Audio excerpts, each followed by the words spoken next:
السلام عليكم ورحمة الله وبركاته.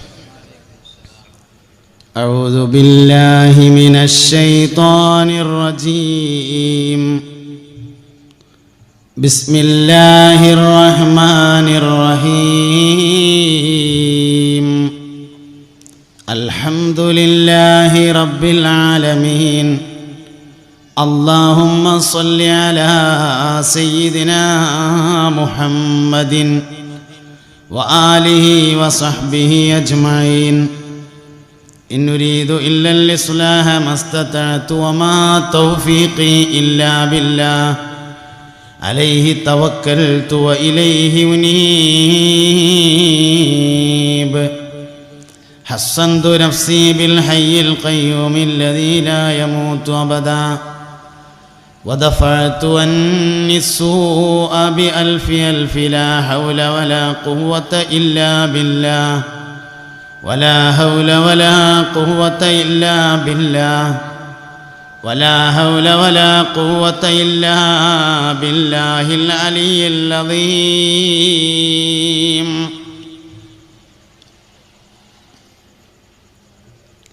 ശുഹദാക്കളിൽ റബ്ബും റഹീമായോനേ ശറഫാൽ വഴങ്ങ് നിനരിളാമന്നാനേ. മുഹമ്മദ് സയ്യിദന മുഹമ്മദ്. മുഅ്മിനീങ്ങളെ, മുഹമ്മദ് നബി സല്ലല്ലാഹു അലൈഹി വസല്ലമയുടെ പേരിൽ സ്വലാത്ത് ചൊല്ലുക എന്ന് പറയുന്നത് വളരെ പുണ്യമുള്ളൊരു ഇബാദത്താണ്. നമ്മുടെ ഈ സ്ഥാപനത്തിൽ നടന്നു വരുന്ന സ്വലാത്തിൻ്റെയും ബദരീങ്ങളുടെ പേര് പറഞ്ഞുകൊണ്ട് ദുആ ചെയ്യുന്ന മജ്ലിസുന്നൂറിൻ്റെയും വാർഷിക പരിപാടിയോടനുബന്ധിച്ചാണ് ഇങ്ങനെ ഒരു 3 ദിവസത്തെ പരിപാടി നമ്മൾ സംഘടിപ്പിച്ചിരിക്കുന്നത്. ഇന്നത്തെ ഔദ്യോഗിക പ്രഭാഷണം നടക്കാൻ പോകുന്നതിന് മുമ്പ് ഒരല്പസമയം സംസാരിക്കണമെന്ന് തട്ടിക്കളയാൻ കഴിയാത്ത പലരും ആവശ്യപ്പെട്ടതിൻ്റെ അടിസ്ഥാനത്തിലാണ് ഇങ്ങനെ എഴുന്നേറ്റ് നിന്നിട്ടുള്ളത്. അല്ലാഹു റബ്ബുൽ ഇസ്സത്ത് നമ്മൾ ഈ ഒരുമിച്ച് കൂടുന്നത്, നമ്മൾ പറയുന്നത് കേൾക്കുന്നത് അല്ലാഹു ഇഷ്ടപ്പെടുന്ന ഒരു സ്വാലിഹായ അമലായി നമ്മിൽ നിന്നും കബൂൽ ചെയ്യട്ടെ.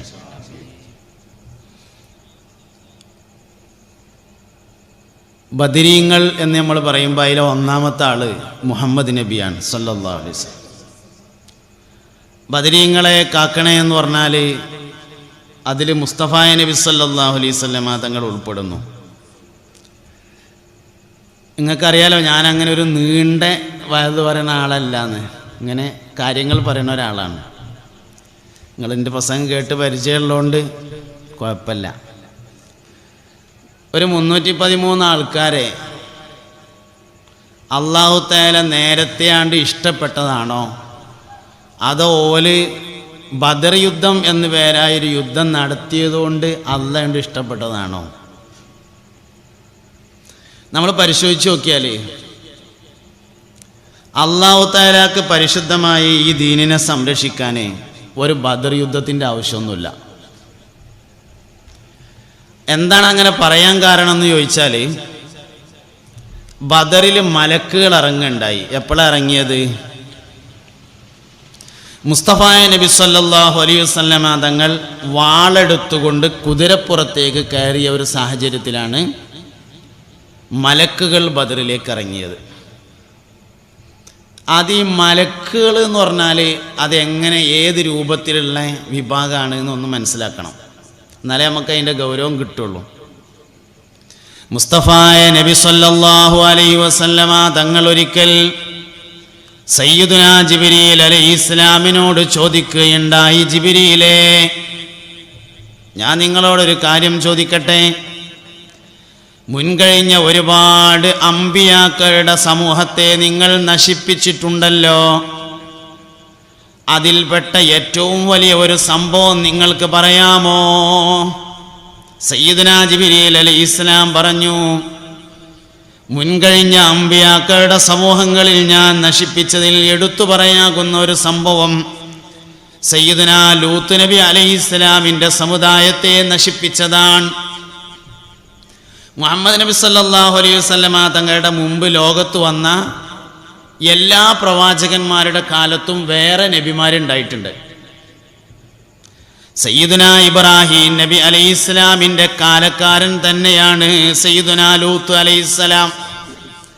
നൂഹ് നബി അലൈഹിസ്സലാമിൻ്റെ കാലത്ത് വേറെ നബി ഉണ്ടായിട്ടുണ്ട്. ബഹുമാനപ്പെട്ട നൂഹ് നബി അലൈഹിസ്സലാമിൻ്റെ മകനായ സാം എന്ന ആൾ പ്രവാചകനായിരുന്നു. നൂഹ് നബി അലൈഹിസ്സലാമിന് 4 മക്കളുണ്ടായിരുന്നു. ഒന്ന് സാമ്, മറ്റൊന്ന് ഹാമ്, മറ്റൊന്ന് യാഫിസ്, പിന്നൊന്ന് കൻആൻ. അതിൽ കൻആൻ എന്ന് പറഞ്ഞ ആൾ ഇസ്ലാം സ്വീകരിച്ചിട്ടില്ല. കൻആൻ എന്ന പേരായ ആളാണ് വെള്ളപ്പൊക്കം ഉണ്ടായപ്പോൾ മുങ്ങി മരിച്ച ആൾ. ബാക്കി 3 പേരും ഇസ്ലാം സ്വീകരിച്ചിട്ടുണ്ട്. അതിലെ സാം എന്ന പേരായ ആൾ പ്രവാചകനായിരുന്നു. സാം എന്ന നബിയിൽ നിന്നാണ് ലോകത്ത് ഭാഷകൾ വന്നത് എന്നാണ്. ഇന്ന് ലോകത്ത് ഒരുപാട് ഭാഷകളുണ്ട്. നിങ്ങളോട് ഞാൻ വളരെ പ്രധാനപ്പെട്ട ഒരു കാര്യം പറയാണ്. ലോകത്ത് ഏതെങ്കിലും ഒരു കാര്യം വിവരമാണ് എന്ന് സ്ഥിരപ്പെട്ടാൽ അത് ഏതെങ്കിലും ഒരു നബിയിലാണ് ചെന്ന് നിൽക്കുക. ഇപ്പോൾ ഉദാഹരണം കരാട്ട പഠിക്കൽ. കരാട്ട ഒരു വിവരമാണ് എന്ന് സ്ഥിരപ്പെട്ടാൽ അത് ഏതെങ്കിലും ഒരു നബിയിൽ ചെന്ന് അവസാനിക്കും. വഹയിലൂടെ അല്ലാതെ ലോകത്തേക്കൊരു വിവരവും വരില്ല. ഇങ്ങനെ ഏത് വിഷയം നമ്മൾ പരിശോധിച്ചാലും ഭക്ഷണം പാചകം ചെയ്യൽ ഒരു വിവരമാണ് എന്ന് സ്ഥിരപ്പെട്ടാൽ അത് ഏതെങ്കിലും ഒരു നബിയിൽ അവസാനിക്കണം, വഹിയിൽ അവസാനിക്കണം എന്നാണ്. കല്യാണം കഴിക്കൽ, കുടുംബജീവിതം, ജിമാ, വൈവാഹിക ബന്ധങ്ങൾ അതൊരു വിവരമാണ്, ഒരു വിജ്ഞാനമാണ് എന്ന് സ്ഥിരപ്പെട്ടാൽ ഏതെങ്കിലും ഒരു നബിയിലാണ് അവസാനിക്കുക എന്നാണ്. ടൈലറിങ് ഒരു വിവരമാണ് എന്ന് സ്ഥിരപ്പെട്ടാൽ അത് ആദം നബിയിൽ അവസാനിക്കും. ലോകത്താദ്യമായി ടൈലറിങ് നടത്തിയത് സയ്യിദുനാ ആദം അലൈഹിസ്സലാമാണ്. നൂൽനൂറ്റതും ഹവ്വയാണ് ആദ്യമായി, അതുകൊണ്ടു വസ്ത്രം നെയ്തതും നബി ആദമായി. കൊട്ടുണ്ടാക്കലൊരു വിവരമാണ് എന്ന് സ്ഥിരപ്പെട്ടാൽ അത് ബഹുമാനപ്പെട്ട സുലൈമാൻ നബിയിൽ അവസാനിക്കും. രാജ്യം ഭരിച്ചവരാ സുലൈമാനുൻ നബി, അവർ കൊട്ട നെയ്ത ജീവിതം യാ സാഹിബി. ഇങ്ങനെ ഏത് വിവരവും, മരം കൊണ്ട് പണിയെടുക്കൽ, മരപ്പണി ഒരു വിജ്ഞാനമാണെന്ന് സ്ഥിരപ്പെട്ടാൽ അത് ബഹുമാനപ്പെട്ട സയ്യിദുനാ നൂഹ് നബി അലൈഹി സ്വലാമിൽ അവസാനിക്കും. തടി പണയുവാൻ നബി നൂഹ് നല്ല സമർത്ഥന, തേക്കിൻ്റെ തടിയിൽ കപ്പൽ തീർത്ത പ്രസിദ്ധനാ. ഇങ്ങനെ ഏതു ഞാൻ എണ്ണി പറയേണ്ട ആവശ്യമില്ല. ഇരുമ്പോണ്ട് പണിയെടുക്കൽ, കത്തി മടാള്, ഇരുമ്പോണ്ട് പണിയെടുക്കൽ ഒരു വിവരമാണെന്ന് സ്ഥിരപ്പെട്ടാൽ അത് സയ്യിദുനാ ദാവൂദ് നബി അലൈഹി ഇസ്ലാമിലാണ് അവസാനിക്കുക. ഇങ്ങനെയാണ്. ദാവൂദ് നബി രാജ്യം ഭരിച്ചവരല്ലേ, പടയങ്കി നെയ്തവർ ജീവിതം കഴിഞ്ഞില്ലേ. ഇങ്ങനെ അമ്പിയാക്കളിൽ ചെന്ന് അവസാനിക്കാത്തൊരു വിവരമില്ല. ഭാഷകൾ ചെന്ന് അവസാനിക്കുന്നത് നൂഹ് നബി അലൈഹി ഇസ്ലാമിൻ്റെ മകനായ സാമിലാണ്. അദ്ദേഹം ഒരു സഞ്ചാരിയായിരുന്നു. ലോകത്തിൻ്റെ പല ഭാഗങ്ങളിൽ അദ്ദേഹം സഞ്ചരിക്കുമ്പോൾ ഓരോ നാട്ടിൽ ചെല്ലുമ്പോൾ ഓരോ വർത്താനം പറയും. അതൊക്കെയാണ് ഓരോ ഭാഷകൾ. ഓരോ നാട്ടിൽ ചെല്ലുമ്പോൾ ആ നാട്ടുകാരോട് അദ്ദേഹം ഓരോ സംസാരങ്ങൾ നടത്തും. ആ നടത്തിയ സംസാരങ്ങളൊക്കെ പിൽക്കാലത്ത് ഭാഷകളായി രൂപാന്തരപ്പെട്ടു എന്നാണ്. അപ്പോൾ ലോകത്തെ എല്ലാ വിഷയങ്ങളും അമ്പിയാക്കളിലേക്കാണ് ചെന്ന് അവസാനിക്കുന്നത്. ഒരു നബിയാകുക എന്നതൊഴിച്ച് ബാക്കിയുള്ള എല്ലാ കാര്യങ്ങളും അധ്വാനിച്ച് നേടിയെടുക്കാൻ കഴിയും. ഒരാൾക്ക് ഔലിയാവണം, വലിയാവണം എന്ന് വിചാരിച്ചാൽ ഇബാദത്ത് ചെയ്തിട്ട് അവനത് നേടിയെടുക്കാൻ പറ്റും. ഒരാൾക്ക് ആലിമാകൽ അധ്വാനിച്ചാൽ നേടാൻ പറ്റും. ആബിദാവുക എന്നത് അധ്വാനിച്ചാൽ നേടാൻ കഴിയും. ധർമ്മം കൊടുക്കുന്നവനാവുക എന്നത് അധ്വാനിച്ചാൽ നേടാൻ കഴിയും. ഇങ്ങനെ എല്ലാ സംഭവങ്ങളും നമ്മുടെ പ്രഭാഷകൻ വരുന്നുണ്ട്. അള്ളാഹു ദീർഘായുസ്സും ആഫിയത്തും കൊടുക്കട്ടെ, സിഹത്തും സലാമത്തും ബറക്കത്തും നൽകി അനുഗ്രഹിക്കട്ടെ. മുഅ്മിനീങ്ങളെ, ലോകത്ത് ഒരുപാട് സംഭവങ്ങൾ ഒരു വിഷയം വിവരമാണെന്ന് സ്ഥിരപ്പെട്ടാൽ നബിമാരിൽ അവസാനിക്കും. അതായത് ഞാൻ പറഞ്ഞുകൊണ്ടിരിക്കുന്നത് 313 ആൾക്കാർ ബദറിൽ യുദ്ധം ചെയ്തതുകൊണ്ട് ഓല് വലിയ ആൾക്കാരായതാണോ, വലിയ ആൾക്കാരായതുകൊണ്ട് യുദ്ധം ചെയ്തതാണോ എന്ന് പരിശോധിക്കുകയാണ്. അല്ലാഹു തആലക്ക് ഈ ഇസ്ലാം ദീനിനെ സംരക്ഷിക്കാൻ ഒരു ബദർ യുദ്ധത്തിൻ്റെ ആവശ്യമില്ല. എന്തുകൊണ്ട്? ബദറിൽ മലക്കുകൾ ഇറങ്ങിയപ്പോൾ മുസ്തഫായ നബി സല്ലല്ലാഹു അലൈഹി വസല്ലമ തങ്ങൾ തൻ്റെ വാളിനെടുത്തുകൊണ്ട് കുതിരപ്പുറത്തേക്കാൻ ചാടിക്കയറിയപ്പോൾ ബദറിൽ മലക്കുകൾ ഇറങ്ങി. ഈ മലക്കുകൾ ഏത് കോലത്തിലാണ്? ജിബ്രീലിനോട് അലൈഹിസ്സലാം മുസ്തഫായ നബി സല്ലല്ലാഹു അലൈഹി വസല്ലമ തങ്ങൾ ചോദിച്ചു, ജിബ്രീലേ, മുൻകാല പ്രവാചകന്മാരിൽ നിന്ന് ഏതെങ്കിലും ഒരു പ്രവാചകന്റെ സമുദായത്തെ നിങ്ങൾ നശിപ്പിച്ച ഒരു രംഗം ഒന്നെനിക്ക് പറഞ്ഞു തരുമോ? അപ്പോൾ പറഞ്ഞു, നബിയേ, ഞാൻ സയ്യിദുനാ ലൂത്ത് നബി അലൈഹിസ്സലാമിൻ്റെ സമുദായത്തെ നശിപ്പിക്കാൻ വേണ്ടി വന്നു. ഇബ്രാഹിം നബി അലൈഹിസ്സലാമിൻ്റെ കാലത്താണ് നൂഹ് നബിയുടെ സമൂഹം ഉണ്ടാകുന്നത്. ആദ്യം ഇബ്രാഹിം നബി അലൈഹിസ്സലാമിൻ്റെ അടുത്ത് സമ്മതം ചോദിക്കാൻ വേണ്ടി പോയി എന്നാണ്. ലൂത്ത് നബിൻ്റെ നാട്ടിലേക്ക് പോവുകയാണ്. അവർ ദുഷ്കാമകർമ്മികളാണ്, വേണ്ടാത്ത പ്രവർത്തനം ചെയ്യുന്നവരാണ്, ഓലെ നശിപ്പിക്കാൻ പോവുകയാണ്. സയ്യിദുനാ ഇബ്രാഹിം അലൈഹിസ്സലാം പറഞ്ഞു, അവരെ നശിപ്പിക്കണ്ട, എന്ത് വേണമെങ്കിലും ചെയ്യാന്ന് പറഞ്ഞു. മലക്കുകൾ പറഞ്ഞു, നിങ്ങളോട് അഭിപ്രായം ചോദിക്കാൻ പറഞ്ഞിട്ടില്ല, വിവരം പറയാനേ പറഞ്ഞിട്ടുള്ളൂ പറഞ്ഞു. നിങ്ങളിവിടെ ഉണ്ടാവുമ്പോൾ നമ്മളവിടെ പോയിട്ട് ഓലെ നശിപ്പിച്ചാൽ എന്നോടൊന്ന് വിവരം പറഞ്ഞുകൂടായിരുന്നില്ലേ എന്ന് ചോദിക്കൂലേ? അതുകൊണ്ട് ഇവിടെ വിവരം പറഞ്ഞാണ്ട് പോകാനേ പറഞ്ഞിട്ടുള്ളൂ. നിങ്ങളോട് അഭിപ്രായം ചോദിച്ചിട്ട് നശിപ്പിക്കട്ടെ നശിപ്പിക്കാതിരിക്കട്ടെ എന്ന് ചോദിക്കാൻ വേണ്ടി ഏൽപ്പിച്ചിട്ടില്ല, ഞങ്ങൾ പോവുകയാണ് പറഞ്ഞാണ്ട് ഓല് പോയി. അങ്ങനെ ലൂത്ത് നബി അലൈഹി ഇസ്ലാമിൻ്റെ 2500 കിലോമീറ്റർ ദൂരം വരുന്ന വിസ്തൃതി വരുന്ന നാട് ജിബ്രീൽ അലൈഹി ഇസ്ലാം അടി കൂടെ എങ്ങനെയാണ് മാന്തിയിട്ട് ഇങ്ങനെയാണ് മറിച്ചിട്ടാണ് ചെയ്തത്. അതെങ്ങനെയെന്ന് ചോദിച്ചപ്പോൾ പറഞ്ഞു, അതിൻ്റെ ചിറകിൻ്റെ തലക്കൊണ്ട് ഞാനൊന്നിങ്ങനെ കോരിങ്ങാണ്ട് ഇങ്ങനെ ആക്കിയതാണെന്ന് പറഞ്ഞു. അങ്ങനത്തെ 600 ചിറകുണ്ട് സയ്യിദുനാ ജിബ്രീൽ അലൈഹി ഇസ്ലാമിന്. ഈ കോരി മരിച്ചാൻ പറ്റിയ 600 ചിറക് സയ്യിദുനാ ജിബ്രീൽ അലൈഹി ഇസ്ലാമിനുണ്ട്. അങ്ങനത്തെ 5000 മലക്കുകൾ ബദറിൽ വന്നിട്ടുണ്ട്. അള്ളാഹു തആലക്ക് ഈ ദീനിനെ സംരക്ഷിക്കാൻ 313 ആൾക്കാർ ബദർ യുദ്ധം ചെയ്യേണ്ട ആവശ്യമൊന്നുമില്ല. പിന്നെന്തിനാ യുദ്ധം? അതാണ് നമ്മൾ പരിശോധിക്കേണ്ടത്. പിന്നെന്തിനായിരുന്നു ആ യുദ്ധം? ഒരു 313 മനുഷ്യന്മാരെ അള്ളാഹു തആല ബഹുമാനിച്ചു. അത് ഞമ്മക്കൊന്ന് തിരിയണ്ടേ? അതിനൊരു വജ്ജുവാണല്ലോ. അതിനാണ് ബദർ യുദ്ധം. ഞമ്മക്കൊന്ന് മനസ്സിലാവണല്ലോ, ഒരു 313 ആൾക്കാരെ അള്ളാഹു തആല ആദരിച്ചിട്ടുണ്ട്. സയ്യിദുനാ അബൂബക്കർ സിദ്ദീഖ് റളിയല്ലാഹു അൻഹു ബദരിയാണ്. ഉമർ ഇബ്നുൽ ഖത്താബ് റളിയല്ലാഹു അൻഹു ബദരിയാണ്. പ്രമുഖരായ എല്ലാ സ്വഹാബികളും ബദറിൽ പങ്കെടുത്തവരാണ്. ഒരു 313 ആളുകളെ അള്ളാഹു തആല ബഹുമാനിച്ചിട്ടുണ്ടെന്നത് നമ്മളെ അറിയിക്കാൻ വേണ്ടി അള്ളാഹു ഉണ്ടാക്കിയതാണ് ബദർ എന്ന പേരായ ഒരു യുദ്ധം. 313 ആൾക്കാർ അതിൽ പങ്കെടുത്തു, അവർ വിജയിച്ചു, എല്ലാവരും പ്രധാനികൾ. അതുകൊണ്ട് തന്നെ നമുക്ക് ഒരുപാട് സന്ദേശങ്ങൾ നൽകുന്ന വലിയൊരു യുദ്ധമാണ് ബദർ എന്ന് പറയുന്നത്. ബദരീങ്ങളെ തവസ്സുലാക്കിയാൽ നടക്കാത്തൊരു കാര്യമില്ല എന്നാണ്. ബദരീങ്ങൾ എന്ന് പറയുന്നത് ഷഹീദായവർ മാത്രമല്ല, ബദറിൽ പങ്കെടുത്ത എല്ലാവരും ബദരീങ്ങളാണ്. ഷഹീദാവണം എന്നില്ല, അല്ലാതെ തന്നെ ബദരീങ്ങളാണ്. ബദറിൽ പോയോര്, പോകാത്ത ഒരാളുണ്ട്, അദ്ദേഹവും ബദരിയാണ്, സയ്യിദുനാ ഉസ്മാൻ ഇബ്നു അഫ്ഫാൻ റളിയല്ലാഹു അൻഹു. ബദരീങ്ങളെ പേരെണ്ണുമ്പോൾ ഉസ്മാൻ റളിയല്ലാഹുവിൻ്റെ പേരുണ്ടാവും, മൂപ്പര് പോയിട്ടില്ല. പിന്നെന്തേ കാട്ടി?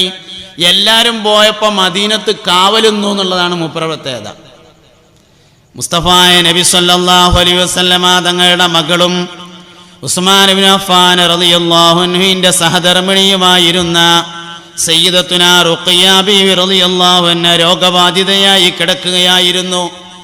അവരെ ശുശ്രൂഷിക്കുന്ന കാര്യവും മദീനയിലെ സ്ത്രീകളുടെയും കുട്ടികളുടെയും കാര്യവും ഏറ്റെടുത്തുകൊണ്ട് ബഹുമാനപ്പെട്ട സയ്യിദുനാ ഉസ്മാൻ റളിയല്ലാഹു അൻഹു മദീനയിൽ ചെലവഴിച്ചതുകൊണ്ട് അദ്ദേഹവും ബദരീങ്ങളുടെ ലിസ്റ്റിൽ ഉൾപ്പെട്ടു.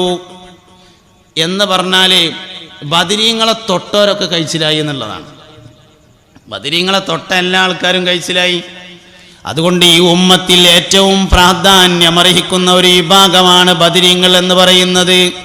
മുസ്തഫായ നബി സല്ലല്ലാഹു അലൈഹി വസല്ലമ തങ്ങളും ബദരിയാകുന്നു. ലോകത്തിൻ്റെ എല്ലാ ഭാഗത്തും ഇന്ന് ബദരീങ്ങളുടെ അസ്മാവുകൾ പാരായണം ചെയ്യുന്നു, അവരെ തവസ്സുൽ ചെയ്തുകൊണ്ട് ദുആ ചെയ്യുന്നു. അടുത്ത കാലത്ത് തുടങ്ങിയോ നല്ലത് മജ്ലിസുന്നൂർ എന്ന പേരായ നമ്മൾ ചൊല്ലിക്കൊണ്ടിരിക്കുന്ന ബദരിയത്തുൽ മങ്കൂസിയ എന്ന പേരായ ദിക്ർ 100 കൊല്ലങ്ങൾക്ക് മുമ്പ് ഒരാളുണ്ടാക്കിയതാണ്. വലിയൊരു മുദരിസും ആലിമും ആബിദുമായിരുന്ന മലപ്പുറത്തുകാരനായ വലിയൊരു പണ്ഡിതനാണ് ബദരിയത്തുൽ മൻകൂസിയ ഉണ്ടാക്കുന്നത്. മഖ്ദൂം നാരാബൻ എന്ന പേരിൽ അറിയപ്പെടുന്ന ബഹുമാനപ്പെട്ട അബ്ദുൽ അസീസ് മഖ്ദൂം മഹാനവർകൾ ബദരീങ്ങളുടെ അസ്മാവുകൾ ചേർത്ത് കൊണ്ടുണ്ടാക്കിയതാണ് നമ്മുടെ സബീനയിൽ കാണുന്ന ബദർ മൗലിദ് എന്ന പേരായ മൗലിദ്. ഇങ്ങനെ ബദരീങ്ങളുടെ അസ്മാവുകൾ പറയുക, അവരെ തവസ്സുലാക്കുക, അവരുടെ മദദിനെയും ഫൈദാനിനെയും ആഗ്രഹിക്കുക എന്നത് പുരാതന കാലം മുതൽ തന്നെ നടക്കുന്നുണ്ട്. സഹാബത്തിൻ്റെ കാലത്ത് എല്ലാ സഹാബികളും കൂടി ഒരു സദസ്സിൽ ഇങ്ങനെ ഇരിക്കുകയാണെങ്കിൽ ബദറിൽ പങ്കെടുത്ത ഒരാൾ വന്നാൽ മുന്നിൽ സീറ്റ് കൊടുക്കുമായിരുന്നു. ചില ഹദീസുകളൊക്കെ നമ്മൾ പരിശോധിക്കുമ്പോൾ ഹദീസിൻ്റെ റാവികളെ പറയുന്ന കൂട്ടത്തിൽ ചില ആൾക്കാരെ പേര് പറഞ്ഞാൽ വഹുവ ബദിരിയുൻ എന്ന് കാണാം. അപ്പം നമ്മളിങ്ങനെ ആൾക്കാരെ പേരിങ്ങനെ പറയുമ്പോൾ ഫൈലിയാണ്, ദാരിമിയാണ്, ബാക്കവിയാണ് എന്നൊക്കെ പറയല്ലോ. എന്ന മാതിരി എന്ന് പറഞ്ഞുകൂടെ, ആ താരതമ്യം ശരിയാവില്ല.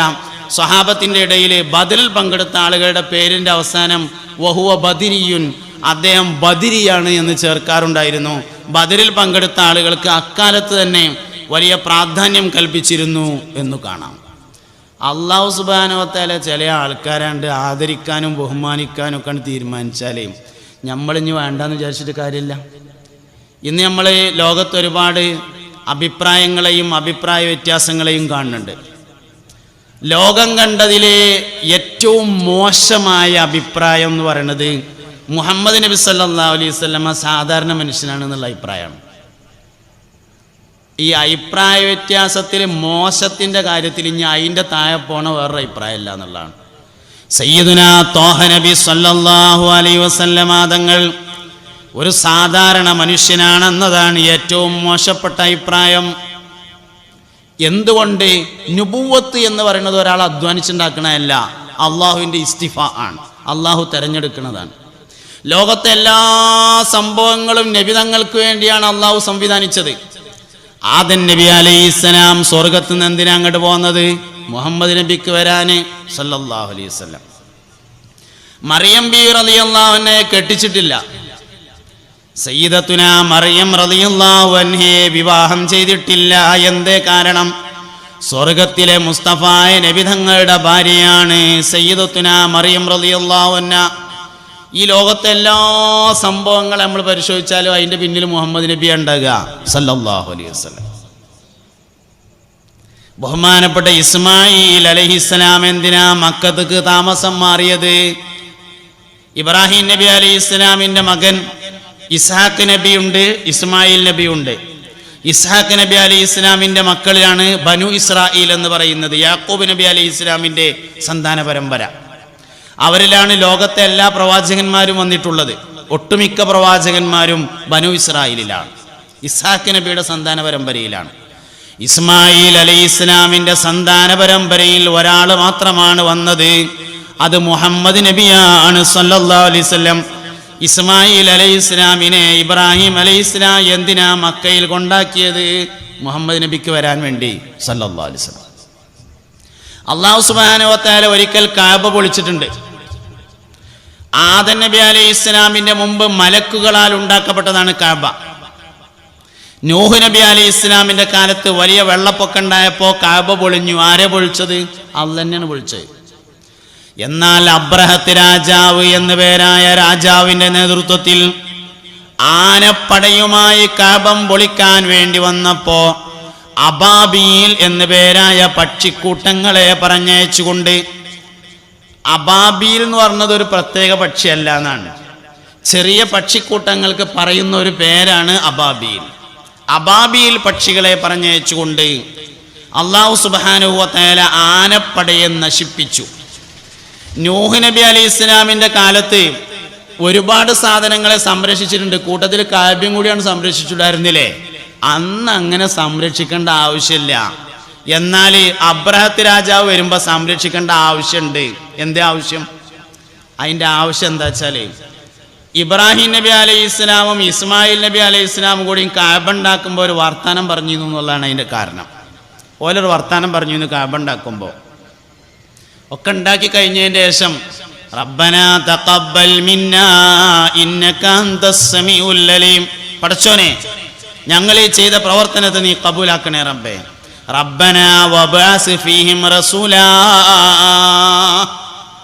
ഈ കഅബയുടെ അനന്തരാവകാശികളിൽ ഇസ്മായിലിൻ്റെ സന്താന പരമ്പരയിൽ നീ ഒരു റസൂലിനെ യാത്രയാക്കണേ റബ്ബേ. അതിനാണ് ഈ കഅബ ഉണ്ടാക്കുന്നത്. ഇസ്മായിൽ നബിൻ്റെ സന്താന പരമ്പരയിൽ ഒറ്റ പ്രവാചകനും വന്നിട്ടില്ല. ഒരു പ്രവാചകൻ മാത്രമേ ഉള്ളൂ വന്നത്. അത് മുഹമ്മദ് നബിയാണ് സല്ലല്ലാഹു അലൈഹി വസല്ലം. മുഹമ്മദ് നബി വരുന്നതിൻ്റെ മുന്നെയാണ് അബ്രഹത്ത് രാജാവ് കാബം പൊളിക്കാൻ വന്നത് എന്നതുകൊണ്ടാണ് സമ്മതിക്കാതിരുന്നത്. ഇഞ്ഞു വരും ചെയ്യും, പൊളിക്കും ചെയ്യും, ഓരോ കല്ലെടുത്തിട്ട് അറബിക്കടലിൽ ഒഴുക്കും ചെയ്യും. കാരണം മുഹമ്മദ് നബി വന്നു പോയി എന്നുള്ളതാണ് ഇനി പൊളിക്കണതിൻ്റെ കാരണം. ലോകത്തെ എന്തെല്ലാം വിഷയങ്ങൾക്ക് സംരക്ഷണം ഉണ്ടോ അത് മുഹമ്മദ് നബിയെ കൊണ്ടാണ്. സല്ലല്ലാഹു അലൈഹി വസല്ലം ലോകത്തെ എന്തെല്ലാം വിഷയങ്ങൾക്ക് നാശമുണ്ടോ അത് മുഴുവനും മുഹമ്മദ് നബി സല്ലല്ലാഹു അലൈഹി വസല്ലം തങ്ങൾ സബബായിട്ടുള്ളതാണ്. എന്തിനാ കുടിയിരിക്കുമ്പോൾ മങ്കൂസ് മൗലിദ് ഓതുന്നത് എന്ന് ചോദിക്കലുണ്ട്. എന്തിനാ ഹജ്ജിന് പോകുമ്പോൾ മൗലിദ് ഓതിങ്ങാണ്ട് പോണത്? മുഹമ്മദ് നബി സല്ലല്ലാഹു അലൈഹി വസല്ലം തങ്ങളെ ഒരു വിഷയത്തിൻ്റെ മുന്നിൽ നിർത്തിയാൽ ആ വിഷയം സംരക്ഷിക്കപ്പെടുമെന്ന കാര്യം തീർച്ചയാണ്. കാരണം അള്ളാഹുവിൻ്റെ റസൂൽ ഒരു സാധാരണ മനുഷ്യനല്ല എന്നുള്ളത് തന്നെയാണ് കാര്യം. ലോകത്ത് ചെവി കൊണ്ട് മനുഷ്യൻ കേൾക്കുന്ന അപരാധങ്ങളിൽ വെച്ച് ഏറ്റവും വലിയ അപരാധം മുഹമ്മദ് നബി സല്ലല്ലാഹു അലൈഹി വസല്ലം നമ്മളെപ്പോലത്തെ ഒരു മനുഷ്യനാണ് എന്ന അപരാധമാണ്. സയ്യിദത്തുന ആസിയ ബീവി റളിയല്ലാഹു അൻഹ ഫിറഔനിന്റെ ഭാര്യയാണ്. ആസിയ ബീവി റളിയല്ലാഹു അൻഹയുടെ അടുക്കലേക്ക് ലഅനത്താക്കപ്പെട്ട ഫിറഔന് വരുമ്പോഴേക്ക് ശരീരമാസകലം കുഴഞ്ഞു പോകുമായിരുന്നു എന്നാണ്. എന്തേ കാരണം? ആസിയ ബീവി സ്വർഗത്തിൽ മുസ്തഫ നബിന്റെ ഭാര്യയാണ് എന്നുള്ളതാണ് കാരണം. എന്തേ ഫിറഔൻ കുറയാൻ കാരണം? അന്ന് മരുന്നില്ലാത്തോണ്ടല്ലോ, കൊട്ടാരത്തിൽ വൈദ്യന്മാരില്ലാത്തോണ്ടല്ലോ, ഫിറഔന് ചികിത്സിക്കാൻ പൈസ ഇല്ലാത്തോണ്ടല്ലോ. പിന്നെന്തേ കുഴഞ്ഞത്? സയ്യിദത്തുന ആസിയ റളിയല്ലാഹു അൻഹ സ്വർഗത്തിൽ മുസ്തഫ നബി തങ്ങളുടെ ഭാര്യയാണ്. മറിയം ബീവിയെയും ആസിയ ബീവിയെയും ഖദീജ ബീവിയെയും വിവാഹം കഴിക്കുന്നതാണ് സ്വർഗത്തിലെ കല്യാണം. അതുകൊണ്ട് മഹത്വങ്ങളെ കുറിച്ച് നമ്മൾ ശരിക്കും മനസ്സിലാക്കേണ്ടതുണ്ട്. ലോകത്ത് ഒരുപാട് ആൾക്കാർ മഹത്വമുള്ളവരുണ്ട്. മഹത്വമുള്ളവരെ തുടർന്നാൽ അത് വലിയൊരു മഹത്വമാണ്. ഈ ആരൊപ്പാ കൂടിയത് എന്നുള്ളൊരു പ്രധാനപ്പെട്ട ഒരു വിഷയമാണ്. സ്വർഗത്തിലേക്ക് ഒറ്റക്ക് യാത്രയില്ല, കൂട്ടാണ്. സ്വർഗത്തേക്ക് നമ്മളിങ്ങനെയാണ്ട് ഒറ്റക്ക് ഇങ്ങനെയാണ് മെല്ലാണ് കഴിച്ചിലായിങ്ങാണ്ട് സ്വർഗത്തേക്കാണ് പോവുക എന്നുള്ളത് ഉണ്ടാവില്ല. സ്വർഗത്തേക്ക് കൂട്ടായിട്ടാണ് പോവുക. കല്ലായിദാ ദുഃഖത്തിൽ അർളു ദക്കൻ ദക്ക വജാഅ റബ്ബുക വൽ മലകു സഫൻ സഫ വജീഅ യൗമഇദിൻ ബിജഹന്നമ യൗമഇദിൻ യതദക്കറുൽ ഇൻസാനു വഅന്നാ ലഹു ദിക്റാ. മശ്റയാണ് രംഗം. ഭൂമിയെ ഇങ്ങനെ പൊടിയാക്കപ്പെട്ടു. എല്ലാവരും മശ്റയിൽ ഒരുമിച്ച് കൂടി. മനുഷ്യനെ അണിയാക്കി നിർത്തി, ജിന്നുകളെ നിർത്തി, മലക്കുകളെ അതിൻ്റെ പിന്നിൽ നിർത്തി. ശബ്ദങ്ങൾ മുഴുവനും അള്ളാഹുവിന് മാത്രമായി കീഴ്പ്പെട്ടു. നാവെടുത്തു മിണ്ടാൻ ഒരു മനുഷ്യനും സാധിക്കാത്ത രംഗം വന്നു. 50,000 കൊല്ലം മനുഷ്യന്മാര് ചെമ്പിന്റെ തറയിൽ നിന്നിട്ട് വിയർപ്പിൽ മുങ്ങിത്താഴുമ്പോഴും അല്ലാഹു തആല റഹ്മാനുമാണ് റഹീമുമാണ്. അല്ലാഹു കാരുണ്യവാനാണ്, വാത്സല്യനിധിയാണ്. എപ്പോ? ചെമ്പിന്റെ തറയിൽ മശ്റയിൽ 50,000 കൊല്ലം നിന്നിട്ട് മനുഷ്യൻ ഉരുകുമ്പോ അല്ലാഹു റഹ്മാൻ തന്നെയാണ്. പിന്നെ എന്തിനാ അങ്ങനെ നിർത്തുന്നത്? അതിന്റെ പിന്നിലൊരു രഹസ്യമുണ്ട്. എല്ലാരും മനസ്സിങ്ങോട്ട് പറയും, ഈ ചെമ്പുന്തറയെന്നൊന്ന് പോയാൽ മതിയായിരുന്നു, നരകത്തേക്കായാലും വേണ്ടില്ല. അതിന് നമ്മൾ ആരോടാ പറയാ? ആദം വല്ലിപ്പാൻ്റെ അടുത്തെല്ലും, ഇബ്രാഹിം നബിൻ്റെ അടുത്തെല്ലും അലൈഹിസ്സലാം, മൂസാ നബിൻ്റെ അടുത്തെല്ലും, നൂഹ് നബി അലൈഹിസ്സലാമിൻ്റെ അടുത്തെല്ലും, എല്ലാവരുടെ അടുത്തും ചെല്ലും. അവസാനം മുഹമ്മദ് നബിയുടെ അടുത്തെല്ലും സല്ലല്ലാഹു അലൈഹി വസല്ലം. ഞാൻ ഈ പറഞ്ഞ നിങ്ങളൊന്ന് ആലോചിക്കണേ. എന്തേ ആദ്യം തന്നെയാണ് മുഹമ്മദ് നബിയുടെ അടുത്തേക്ക് പോയാൽ മതിയായിരുന്നില്ലേ? എന്തേ എല്ലാവരടുത്തും പോയിട്ട് പിന്നെ അവസാനം ഇങ്ങോട്ട് വേറുള്ളിടത്തൊന്നും പോയിട്ട് കാര്യമില്ല എന്ന് എല്ലാവർക്കും ബോധ്യപ്പെടണം. അതിനെന്നെ വേറുള്ളിടത്ത് പോയിട്ട് കാര്യമില്ല എന്നാണ് ബോധ്യപ്പെടണമെങ്കിൽ അവിടെയൊക്കെ പോയി ഇങ്ങോട്ട് വരണം. ആദ്യം തന്നെ ഇങ്ങോട്ട് ചെന്നാൽ മനസ്സിലാവില്ല. അതിനെന്നെ എല്ലായിടത്തും പോണത്. ഈ പോണ കൂട്ടത്തിൽ ആരൊക്കെ ഉണ്ടാവും എന്നറിയോ? അബൂജാഹിലുണ്ടായില്. ഈ തറമ്മന്നൊന്നാണ് കഴിച്ചിലായാൽ മതി. സ്വർഗത്തേക്കായാലും വേണ്ടില്ല, നരകത്തേക്കായാലും വേണ്ടില്ല, നിങ്ങളൊന്ന് പറയോ എന്ന് ചോദിക്കാൻ പോണേല് ലഅനത്താക്കപ്പെട്ട ഫിറഔനുണ്ട്, നമ്രൂദുണ്ട്, ഖാറൂനുണ്ട്, അബൂജാഹിലുണ്ട്, എല്ലാ മനുഷ്യന്മാരും ഉണ്ട്. എല്ലാവരെ കൊണ്ടും സമ്മതിപ്പിക്കുന്നു നിങ്ങളല്ലാതെ വേറെ ആരുമില്ലാന്ന് അങ്ങോട്ട് സമ്മതിക്കണം. അങ്ങോട്ട് സമ്മതിച്ചിട്ടാണ് ചെന്ന് പറഞ്ഞാൽ ആയിക്കോട്ടെ എന്ന് പറയും. അവിടെ നിന്നാണ് നീച്ചിട്ട് അർശിന്റെ താഴെ പോയി സുജൂദിലാണ് കിടക്കും. അപ്പോൾ വിളിക്കുന്ന ഒരു വിളിയുണ്ട്, ഇർഫ റഅസക യാ മുഹമ്മദ്, മുഹമ്മദ് നബിയെ തല ഉയർത്തു. അതുവരെ അള്ളാന്റെ റസൂലിനെ അള്ള വിളിക്കണ എല്ലാ വിളി യാ റസൂൽ അല്ലാന്നാണ്. അപ്പൊ വിളിക്കണ വിളിയിലാണ് മുഹമ്മദെ തല ഉയർത്തു എന്നുള്ളത്. ഖുർആനിൽ നിങ്ങൾ യാ മുഹമ്മദ് എന്ന് അള്ളാഹു തല വിളിച്ചതായി എവിടെയും കാണൂല. എപ്പോൾ വിളിച്ചിട്ടുണ്ടെങ്കിലും യാസീൻ എന്ന് വിളിച്ചിട്ടുണ്ട്, തോഹ എന്ന് വിളിച്ചിട്ടുണ്ട്, നബി എന്ന് വിളിച്ചിട്ടുണ്ട്, റസൂൽ എന്ന് വിളിച്ചിട്ടുണ്ട്. മുഹമ്മദ് എന്നൊരിക്കലും വിളിച്ചിട്ടില്ല. മുഅ്മിനീങ്ങളെ നിങ്ങൾ ഞാൻ പറഞ്ഞത് ശരിക്കൊന്ന് ആലോചിക്കണേ. റസൂലായത് 40-ാമത്തെ വയസ്സിലാണ്, അതിൻ്റെ മുമ്പ് മുഹമ്മദാണ്. 40 വയസ്സിൽ നുബുവത്ത് കിട്ടുന്നതിൻ്റെ മുമ്പ് മുഹമ്മദിന് എന്തെങ്കിലും ന്യൂനതയുണ്ടായിരുന്നു എന്ന് വിശ്വസിച്ചാൽ ദീനിന്ന് പുറത്താണ്. 40 വയസ്സിന് മുമ്പുള്ള മുഹമ്മദിന് സല്ലല്ലാഹു അലൈഹി വസല്ലം എന്തെങ്കിലും ഒരു കുറവുണ്ടായിരുന്നു എന്ന് ആരെങ്കിലും ഒരാൾ വിശ്വസിച്ചാൽ അവൻ ദീനിന്ന് പുറത്ത് കണ്ടുപോകും. അതാണ് മുഹമ്മദും റസൂലും തമ്മിലുള്ള വ്യത്യാസം. സല്ലല്ലാഹു അലൈഹി വസല്ലം ഷഫാഅത്തിന് അവസാനം സുജൂദ് കടന്നിട്ട് വിളിക്കുമ്പോൾ റസൂലെ തല ഉയർത്തു എന്നല്ല, പിന്നെന്താ വിളിക്കുക? യാ മുഹമ്മദ് ഇർഫ റഅസക്, മുഹമ്മദെ തല ഉയർത്ത് എന്ന് പറയും. ഈ മുഹമ്മദ് എന്ന് പറഞ്ഞത് റസൂലായ മുഹമ്മദ് അല്ല, സല്ലല്ലാഹു അലൈഹി വസല്ലം നബിയായ മുഹമ്മദ് അല്ല. നബിയാകുന്നതിൻ്റെയും റസൂലാകുന്നതിൻ്റെയും മുമ്പ് ഒരു 40 കൊല്ലം ജീവിച്ചൊരു മുഹമ്മദ് ഉണ്ട്, സല്ലല്ലാഹു അലൈഹി വസല്ലം. അതാണ് വിളി എന്ന് പറഞ്ഞത്. അതിനെന്തേലും കുറവുണ്ടായിരുന്നു എന്ന് വിശ്വസിച്ചാലും, ഉമ്മാന്റെ മടിയില് ചെറിയ കുട്ടിയായിട്ട് ഇങ്ങനെ കിടക്കണ മുഹമ്മദിന് സല്ലല്ലാഹു അലൈഹി വസല്ലം എന്തെങ്കിലും ഒരു ന്യൂനത ഉണ്ട് എന്ന് ഒരാൾ പറഞ്ഞാൽ ഈ ദീനിൽ അവനൊരു സ്ഥാനമില്ല. ഇത് സമ്മതിച്ചേ പറ്റൂ. അതുകൊണ്ട് ലോകം കണ്ട ഏറ്റവും വലിയ അഭിപ്രായ വ്യത്യാസം മുഹമ്മദ് നബി സല്ലല്ലാഹു അലൈഹി വസല്ലം തങ്ങളിലുണ്ടായ അഭിപ്രായ വ്യത്യാസമാണ്. ഇനി നമ്മൾ ഇങ്ങനെ പരിശോധിച്ചാലേ മുസ്തഫായ നബി സല്ലല്ലാഹു അലൈഹി വസല്ലം തങ്ങളുടെ മഹത്വം വളരെ വലുതാണ്. എല്ലാ മനുഷ്യനും അത് സമ്മതിക്കേണ്ടി വരുന്ന ഒരു രംഗമുണ്ട്. സ്വർഗത്തിൽ പോവുക എന്ന് പറഞ്ഞതിനേക്കാൾ പ്രധാനപ്പെട്ട ചില കാര്യങ്ങളുണ്ട്. സ്വർഗത്തിൽ പോകണം, അള്ളാഹു നമ്മളൊക്കെ സ്വർഗത്തിലാക്കി തരട്ടെ. അതിനുള്ള ഈ പരിപാടിയൊക്കെ അള്ളാഹു നമ്മളെല്ലാവരും ജന്നാത്തുൽ ഫിർദൗസിൽ ഒരുമിച്ച് കൂട്ടിത്തരട്ടെ. ഈ സംഗമം അള്ളാഹു അതിന് നമ്മളിൽ നിന്നൊരു സബായി കബൂൽ ചെയ്യട്ടെ. സ്വർഗത്തിൽ പോകുന്നതിനേക്കാൾ പ്രധാനപ്പെട്ട ചില വിഷയങ്ങളുണ്ട്. ഒരിക്കലൊരു സഹാബി വര്യൻ നബി തങ്ങളുടെ അടുക്കൽ വന്നു. മുസ്തഫ നബി സല്ലല്ലാഹു അലൈഹി വസല്ലം ഒരു ദിവസം രാത്രി തഹജ്ജുദ് നിസ്കരിക്കാൻ വേണ്ടി ഉണർന്നിട്ട് ഒതുണ്ടാക്കാൻ വേണ്ടി പുറത്തേക്ക് വന്ന് നോക്കുമ്പോൾ ഇരുട്ടത്ത് ഒരാൾ നിൽക്കണം. ഒരു സഹാബിൻ്റെ ഇരുട്ടത്ത് നിൽക്കണം. അതിൽ ചോദിച്ചു, മന്ന് ചോദിച്ചു, ആരാ അവിടെ നിൽക്കുന്നത് ആ ഇരുട്ടത്ത് എന്ന് ചോദിച്ചു. അതിൽ പറഞ്ഞു, നബി ഇത് സമുറയാണ് എന്ന് പറഞ്ഞു. ഇത് ഞാനാണ്. അതിൽ ചോദിച്ചു, ഈ എല്ലാ ദിവസവും ഇങ്ങനെ വന്നിക്കലുണ്ടോ എന്ന് ചോദിച്ചു. ആ ഉണ്ട് പറഞ്ഞു. എല്ലാ ദിവസവും ഉറക്കൊഴിച്ച് ഈ മനുഷ്യൻ അവിടെ വന്നിക്കും. നബി തങ്ങൾ ഒറ്റ ദിവസം കണ്ടിട്ടില്ല, ഒരു ദിവസം കണ്ടു. എന്തിനായി ഇങ്ങനെ എല്ലാ ദിവസവും വന്നിക്കണെന്ന് ചോദിച്ചോ പറഞ്ഞു, പൊന്നാര നബിയേ, രാത്രി നിങ്ങൾ തഹജ്ജുദിന് വേണ്ടി എഴുന്നേറ്റിട്ട് വളു ചെയ്യാൻ പുറത്തേക്ക് വരുമ്പോ നിങ്ങൾക്ക് വെള്ളമെടുത്ത് കൊണ്ടുവന്ന് ഖിദ്മത്തെടുക്കാലോ എന്ന് കരുതി എല്ലാ ദിവസവും ഞാൻ ഇങ്ങനെ പുറത്തു വന്ന് കാത്തു നിൽക്കാറുണ്ട് നബിയേ. ആ സമയത്ത് മുസ്തഫ നബി സല്ലല്ലാഹു അലൈഹി വസല്ലം തങ്ങൾ പറഞ്ഞു, എന്നാ എനിക്ക് വേണ്ടത് ചോദിച്ചോർന്നു. ഇപ്പം എനിക്ക് വേണ്ടത് ചോദിച്ചോർന്നു. ഈ ഭൂമിയിലെ എല്ലാ വിഷയങ്ങളുടെയും കൈകാര്യങ്ങൾക്കുള്ള അവകാശം അള്ളാഹു എനിക്ക് നൽകിയിട്ടുണ്ട്. നാളെ ആഖിറത്തിലുള്ള എല്ലാ വിഷയങ്ങളുടെയും കൈകാര്യങ്ങളുടെ അവകാശവും അള്ളാഹു എനിക്ക് നൽകിയിട്ടുണ്ട്. അതുകൊണ്ട് വേണ്ട എന്താ വെച്ചാൽ ചോദിച്ചോർന്നു. ആ സഹാബി വര്യൻ പറഞ്ഞു, അസ്അലുക മുറാഫഖതക ഫിൽ ജന്നാ, പൊന്നാര നബിയേ, എനിക്ക് സ്വർഗത്തിൽ നിങ്ങളുടെ ഒരു കൂട്ടുകാരനാവണം റസൂലേ. അതിനാണ് ഉറക്കൊഴിച്ചിട്ട് എല്ലാ ദിവസവും രാത്രി ഞാൻ നിങ്ങളെ പേരൻ്റെ പിന്നാമ്പുറത്ത് ഇങ്ങനെ ഇരുട്ടത്ത് ഇങ്ങനെ വന്ന് നിൽക്കണത്.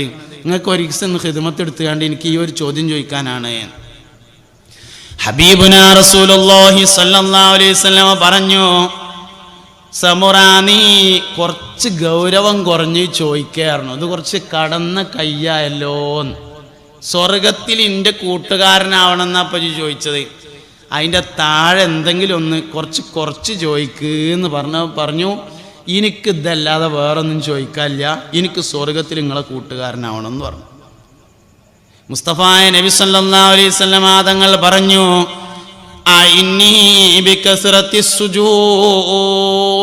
ശരി, എന്നാ ഒരു കാര്യം ചെയ്യും, നീ സുജൂദിനെ അധികരിപ്പിച്ചുകൊണ്ട് നീ എന്നെ അതിനു വേണ്ടി സഹായിക്കണേ എന്ന് ഹബീബുനാ റസൂലുള്ളാഹി സല്ലല്ലാഹു അലൈഹി വസല്ലം. സ്വർഗത്തിൽ പോയാലും പോരാ, നബി തങ്ങളുടെ കൂട്ടുകാരനാവുക. നിങ്ങൾ അള്ളാഹുവിനോട് സ്വർഗം ചോദിക്കുമ്പോ ജന്നാത്തുൽ ഫിർദൗസ് തന്നെ ചോദിക്കണേ എന്ന് മുഹമ്മദ് നബി സല്ലല്ലാഹു അലൈഹി വസല്ലം. എന്താ ജന്നാത്തുൽ ഫിർദൗസിന്റെ പ്രത്യേകത? ജന്നാത്തുൽ ഫിർദൗസ് എന്ന് പറഞ്ഞാൽ സ്വർഗത്തിന്റെ ഏറ്റവും മേലെയാണ്, ഏറ്റവും വലിയ ദർജയാണ്. ഫിർദൗസ് കഴിഞ്ഞാൽ പിന്നെ അർശുള്ളയാണ്, അള്ളാഹുവിൻ്റെ അർശാണുള്ളത്. അതിലാണ് മുഹമ്മദ് നബി സല്ലല്ലാഹു അലൈഹി വസല്ലം ഉള്ളത്, ജന്നാത്തുൽ ഫിർദൗസിലാണ് എന്നതാണ് അത് ചോദിക്കാൻ പറയുന്നതിൻ്റെ കാരണം. മുഅ്മിനീങ്ങളെ, ഒരാൾ രാജാവായി എന്ന് വിചാരിച്ചോളി. ഒരാൾ രാജാവായാലേ തൻ്റെ പ്രജകളൊക്കെ രാജാവാകണമെന്ന് ആഗ്രഹിക്കാൻ ഒരു രാജാവിനും കഴിയില്ല. കാരണം അത് നടക്കാത്ത കേസാണ്. എല്ലാവരും കൂടി എങ്ങനെ രാജാവാകുക? കഴിയൂലല്ലോ. പ്രധാനമന്ത്രി വരെ ആവാൻ വേണ്ടി ആഗ്രഹിക്കാൻ പറ്റും. എന്നാൽ മുഹമ്മദ് നബിക്ക് കഴിയുന്ന ഒരു കാര്യമാണ് സല്ലല്ലാഹു അലൈഹി വസല്ലം, രാജാധികാരം എല്ലാവർക്കും കിട്ടിക്കോട്ടെ എന്ന് ആഗ്രഹിക്കാൻ കഴിയും. അതാണ് ഫിർദൗസ് ചോദിക്കാൻ പറഞ്ഞത്. ഫിർദൗസ് സ്വർഗത്തിലെ രാജാധികാരമാണ്. ഫിർദൗസ് സ്വർഗത്തിലെ രാജാധികാരമാണ്. അത് മുഹമ്മദ് നബിക്കുള്ളതാണ് സല്ലല്ലാഹു അലൈഹി വസല്ലം. നിങ്ങളെല്ലാവരും അള്ളാനോട് അതെന്നെ ചോദിച്ചോളി എന്ന് മുഹമ്മദ് മുസ്തഫ സല്ലല്ലാഹു അലൈഹി വസല്ലമ തങ്ങൾ പറഞ്ഞിട്ടുണ്ട്. അതുകൊണ്ട് ഫളുലുൻ നബി സല്ലല്ലാഹു അലൈഹി വസല്ലമ തങ്ങൾ നമുക്ക് ശരിക്കും മനസ്സിലായാലേ ബദറും മനസ്സിലാവുള്ളൂ, ഉഹുദും മനസ്സിലാവുള്ളൂ, എല്ലാ യുദ്ധവും മനസ്സിലാവുള്ളൂ, അതിൻ്റെ പ്രാധാന്യവും മനസ്സിലാവുള്ളൂ, നമുക്കത് ഉൾക്കൊള്ളാനും കഴിയുള്ളൂ. മുഅ്മിനീങ്ങളെ, അല്ലാഹു സുബ്ഹാനഹു വ തആല ആദരിച്ചവരെ ആദരിക്കണം, അല്ലാഹു ബഹുമാനിച്ചവരെ ബഹുമാനിക്കണം. സ്വർഗത്തിലേക്ക് ഒറ്റക്ക് പോകൂല, കൂട്ടാണ്. സ്വർഗാവകാശികളുടെ കൂട്ടത്തിൽപ്പെട്ടാൽ സ്വർഗത്തിലേക്ക് പോകാം. കല്ലാ ഇദാ ദുക്കത്തിൽ അർളു ദക്കൻ ദക്ക വജാഅ റബ്ബുക വൽ മലകു സഫൻ സഫ വജീഅ യൗമഇദിൻ ബിജഹന്നമ യൗമഇദിൻ യതദക്കറുൽ ഇൻസാനു വഅന്നാ ലഹു ദിക്റാ. ഹിസാബ് നടക്കുന്നതിന് മുമ്പായി ജഹന്നമാകുന്ന നരകത്തെ ചങ്ങലയിൽ ബന്ധിച്ചുകൊണ്ട് 40,000 അല്ലെങ്കിൽ 70,000 ചങ്ങലകളിൽ ബന്ധിച്ചുകൊണ്ട് ഓരോ ചങ്ങലയിലും 40,000 മലക്കുകൾ പിടിച്ചുകൊണ്ട് മഹ്ശറയിലേക്ക് ഇങ്ങനെ വലിച്ചു കൊണ്ടുവരുമെന്നാണ്. യൗമ തഖൂലു ലി ജഹന്നമ ഹലിം തലഅതി. ജഹന്നമിനോട് ഒരിക്കൽ അല്ലാഹു ചോദിക്കുമെന്നാണ്, ഹലിം തലഅതി, നരകമേ നിനക്ക് മതിയായോ? നരകത്തോടൊരിക്കൽ അല്ലാഹു ചോദിക്കും, നിനക്ക് മതിയായോ? ഫതഖൂലു, അപ്പോൾ നരകം പറയും, ഹൽമിൻ മസീദ്, പടച്ചോനെ കുറച്ചും കൂടി തരാണ്ടോ എന്ന് ചോദിക്കും. എത്ര കൊടുത്താലും മതിയാകാത്തതാണ് നരകം. അവസാനം അല്ലാഹു അവൻ്റെ കുദ്റത്തിൻ്റെ കാലുകളെ കൊണ്ട് ഒരു ചവിട്ടാണ് കൊടുക്കുമ്പോഴാണ് മതി എന്ന് നരകം പറഞ്ഞ് സമ്മതിക്കുന്നത് എന്നാണ്. അങ്ങനത്തെ ഇളകി മറിയുന്ന ജഹന്നമിനെ മഹ്ശറയിലേക്ക് വലിച്ചു കൊണ്ടുവന്ന് നിർത്തിയതിന് ശേഷമാണ് ഹിസാബ് നടക്കുന്നത്. ആത്മഹർഷം തുടികൊട്ടുന്ന ദിവസമാണത്. എല്ലാ മനുഷ്യനും നിൽക്കക്കള്ളിയില്ലാതെ നെട്ടോട്ടമോകിടുന്ന ദിവസം. അത് വളരെ പ്രധാനമാണ്. ഏക പ്രതീക്ഷ മുഹമ്മദ് നബിയാണ് സല്ലല്ലാഹു അലൈഹി വസല്ലം. അങ്ങനെ നന്മ മുൻതൂക്കമായ ആളുകൾ, തിന്മ മുൻതൂക്കമായ ആളുകൾ തീരുമാനിച്ചതിന് ശേഷം അള്ളാഹു മനുഷ്യനോട് പറയുന്ന സംസാരം വൽഫജ്റിന്റെ അവസാനമുണ്ട്. വദ്ഖുലി ഫിയാ അയ്യതുഹൻ നഫ്സുൽ മുത്മഇന്ന ഇർജിഇ ഇലാ റബ്ബികി റാളിയതൻ മർളിയ ഫദ്ഖുലി ഫീ ഇബാദി വദ്ഖുലി ജന്നതി. നീ എൻ്റെ സ്വർഗാവകാശികളായ അടിമകളുടെ കൂട്ടത്തിലാണ് നിൽക്ക്, എന്നിട്ട് വദ്ഖുലി ജന്നതി, അങ്ങനെ സ്വർഗത്തേക്കാണ് പോകുമെന്ന്. ആ കൂട്ടര് ബദരീങ്ങൾ അതിലാണ്. ബദരീങ്ങൾ ആ കൂട്ടരാണ്. ഓല കൂട്ടത്തിക്കാണ് നിൽക്കണം. പിന്നിലെല്ലാം പിന്നിൽ നിൽക്കണ പരിപാടി മഹ്ശറില്ല. അത് വെള്ളിയാഴ്ച ജുമയ്ക്ക് എന്നാൽ പിന്നിൽ ഇങ്ങനെ ഇരിക്കാം. മഹ്ശറയിൽ മുന്നത്തെ പരിപാടി മാത്രമേ ഉള്ളൂ. ഓല മുമ്പക്കാണ് നിൽക്കണം. അങ്ങനെ ഓലാണ് പോകുമ്പോൾ അതിൻ്റെ ഒപ്പം ആ തള്ളലിൽ നമുക്ക് വേണ്ട പോകണം. അതിനാണ് മജ്ലിസുന്നൂറ്, അതിനാണ് ബദരീങ്ങൾ, അതിനാണ് തവസ്സുല്. ഉറപ്പായിട്ടും നമ്മൾ വിശ്വസിക്കുന്നു അത് സാധിക്കുന്നു. നമ്മൾ ഉറപ്പായിട്ടും വിശ്വസിക്കുന്നു അത് സാധിക്കുന്നു. അള്ളാഹുവിൻ്റെ അനുഗ്രഹം കൊണ്ട് അഹ്ലുസുന്നത്തി വൽ ജമാഅയിൽ വിശ്വസിക്കുന്ന ആളുകൾക്ക് ഒരു പ്രത്യേകത ഉണ്ട്. അതെന്താ വെച്ചാൽ, ഇപ്പം എന്നോട് വന്നിട്ട് ഒരാൾ ചോദിക്കുകയാണ്, ദുആക്ക് ഇജാബത്തുള്ള ഒരാളെ കാണിച്ചു തരുമോ എന്ന് പറഞ്ഞാൽ ഏറ്റവും ചുരുങ്ങിയത് ഒരു 10 ആൾക്കാരെങ്കിലും പറഞ്ഞു കൊടുക്കാൻ പറ്റും. ഇന്നാളടുത്ത് പോയിക്കോളി, ഇന്നാളടുത്ത് പോയിക്കോളി. സുന്നികളല്ലാത്ത വേറൊരു മനുഷ്യനും ഒരു ദ്വാരനാൽ ഉത്തരം കിട്ടുന്ന ഒരാളെ പറഞ്ഞു തരുമോ എന്ന് ചോദിച്ചാൽ അള്ളാൻ്റെ ദുന്യാവിൽ ഇന്നാളടുത്ത് പോയിക്കോളി എന്ന് പറഞ്ഞു കൊടുക്കാൻ ഉണ്ടാവില്ല. അത് നമ്മളൊരു പ്രത്യേകതയാണ്. എന്തുകൊണ്ടാണ് നമുക്ക് ആ പ്രത്യേകത ഉണ്ടായത്? അള്ളാഹു ആദരിക്കുകയും ബഹുമാനിക്കുകയും ചെയ്ത ആളുകളെ നമ്മൾ കൂടെ കൊണ്ടു നടക്കുന്നു, അവരെ ബഹുമാനിക്കുന്നു, അവരെ ആദരിക്കുന്നു, അവരെ പിൻപറ്റുന്നു, അവരുടെ ഗുണഗണങ്ങൾ പറയുന്നു, മദ്ഹുകൾ പറയുന്നു എന്നതാണ് നമ്മുടെ പ്രത്യേകത. അതുകൊണ്ട് ഇസ്ലാമിൻ്റെ യഥാർത്ഥ രൂപമാണ് അഹ്ലുസുന്നത്തി വൽ ജമാഅ എന്ന് പറയുന്നത്. അതിനുവേണ്ടി നമ്മളൊക്കെ പ്രവർത്തിക്കണം എന്ന് സാന്ദർഭികമായി സൂചിപ്പിക്കുകയാണ്.